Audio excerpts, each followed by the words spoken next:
নমস্কার বন্ধুরা, cooking fun মাস্তি চ্যানেলে সবাইকে স্বাগত। আজকে আমি দেখুন চিংড়ি মাছ আর আলু দিয়ে এত সুন্দর যে মুইঠা হয় সেই রেসিপিটা আপনাদেরকে আজকে করে দেখাবো। তো চলুন বন্ধুরা রেসিপিটা শুরু করি, আর সবাইকে এই পুরো রেসিপিটা দেখার জন্য অনুরোধ করছি। দেখুন বন্ধুরা, আমি এখানে অল্প কটা চিংড়ি মাছ নিয়ে নিয়েছি। তো আজকে আমি চিংড়ি মাছ দিয়ে আর আলু দিয়ে একটা দারুণ স্বাদের রেসিপি আপনাদের করে দেখাবো। সেটা হচ্ছে চিংড়ি মাছের মুইঠা। তো আপনারা দেখতে থাকুন রেসিপিটা, আশা করি আপনাদের ভালো লাগবে। বন্ধুরা, আমি এখানে এই চিংড়ি মাছ, কাঁচা লঙ্কা আর এই পেঁয়াজটা একটু পেস্ট করে নেব। দেখো বন্ধুরা, আমি এখানে পেঁয়াজ আর ওই কাঁচা লঙ্কা আর চিংড়ি মাছ আর আমি এখানে 4-5টা রসুন দিয়েছিলাম, দিয়ে এটাকে আমি ভালো করে পেস্ট করে নিয়েছি। দেখো বন্ধুরা, আমি এখানে আলুগুলোকে সেদ্ধ করে নিয়েছি। এখানে আমি ম্যাশারের সাহায্যে আলুগুলোকে ম্যাশ করে নেব। দেখো বন্ধুরা, এখানে আমি আলু সেদ্ধটা কিন্তু নিয়ে নিয়েছি, আর এখানে একটু সামান্য আদা বাটা দিলাম,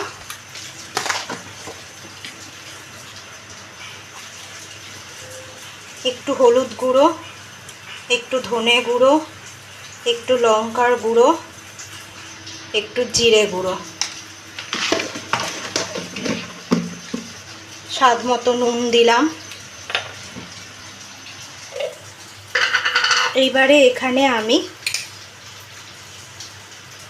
চালের গুঁড়ো 3 চামচ মতো, বেসন দিলাম 2 চামচ মতো। এইবারে এটাকে আমি ভালো করে মেখে নেব। দেখো বন্ধুরা, এটাকে আমি কিন্তু ভালো করে মেখে নিয়েছি। আর এখানে দেখো বন্ধুরা, আমি মুইঠা মতো করে শেপ দিয়ে দিয়ে লাল করে ভেজে নেব। বন্ধুরা, আমি এগুলোকে মুইঠার আকার দিয়েছি, দিয়ে আমি এই যে এরকম লাল লাল করে জিনিসটাকে ভেজে নেব। বন্ধুরা, বাইরে মুষলধারে বৃষ্টি হয়েই চলছে সকাল থেকে, আর আমিও আজকে বানিয়ে ফেলছি চিংড়ি মাছের মুইঠা। দেখো বন্ধুরা, কি সুন্দর লাল করে কিন্তু ভাজা হয়ে গেছে, কি সুন্দর গন্ধ বেরোচ্ছে। এগুলো এবার আমি তুলে নিচ্ছি। দেখো বন্ধুরা, এইরকমভাবেই কিন্তু বাকিগুলো আমি সবকটা ভেজে নেব। বন্ধুরা, মুইঠাগুলো কিন্তু আমার সবকটা ভাজা হয়ে গেছে।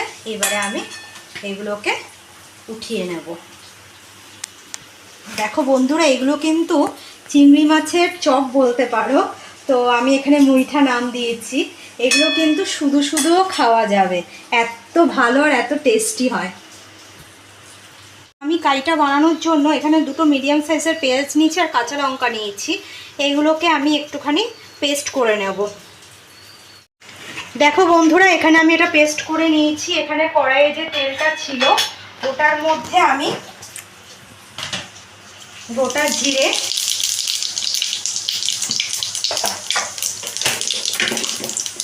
একটা শুকনো লঙ্কা, আর এখানে যে পেস্টটা করেছি এটা আমি দিয়ে দিচ্ছি।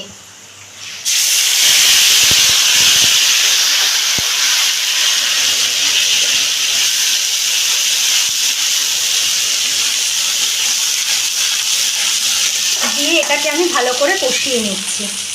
1 চামচ মতো আদা বাটা, 1 চামচ রসুন বাটা, টমেটো কুচি,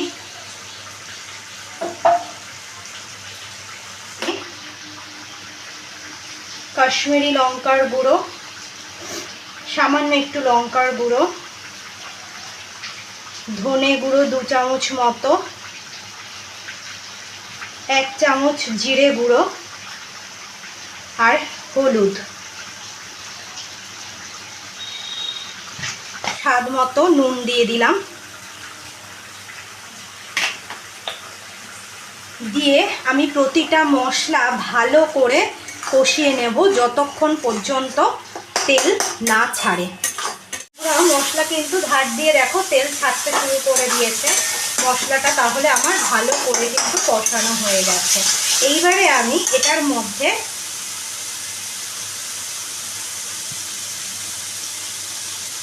সামান্য একটু দই দিলাম।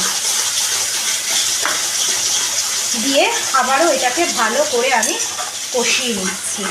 বন্ধুরা, টক দইটা কিন্তু আমার ভালো করে কষানো হয়ে গেছে। এবার আমি ভেজে রাখা মুইঠাগুলো এটার মধ্যে দিয়ে দিলাম, দিয়ে মশলার সাথে মুইঠাগুলোকে ভালো করে আমি কষিয়ে নেব।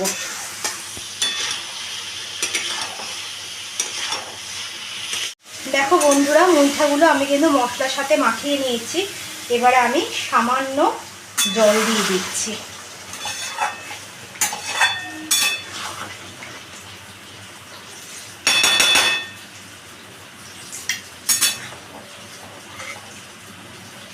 দেখো বন্ধুরা, আমি কিন্তু সামান্য একটু জল দিয়ে দিলাম, দিয়ে এটাকে আমি 10 মিনিটের মতো একটু ফুটিয়ে নেব। আমি একটু সামান্য নুন দিয়ে দিলাম, আর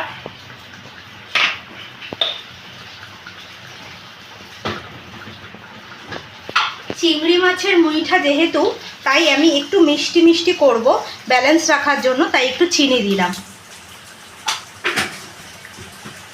দিয়ে এটাকে আমি ভালো করে একটু মিশিয়ে নিচ্ছি। এবার এটাকে একটু আমি 5 মিনিটের মতো ফুটতে দেব, দিলে নামিয়ে নেব।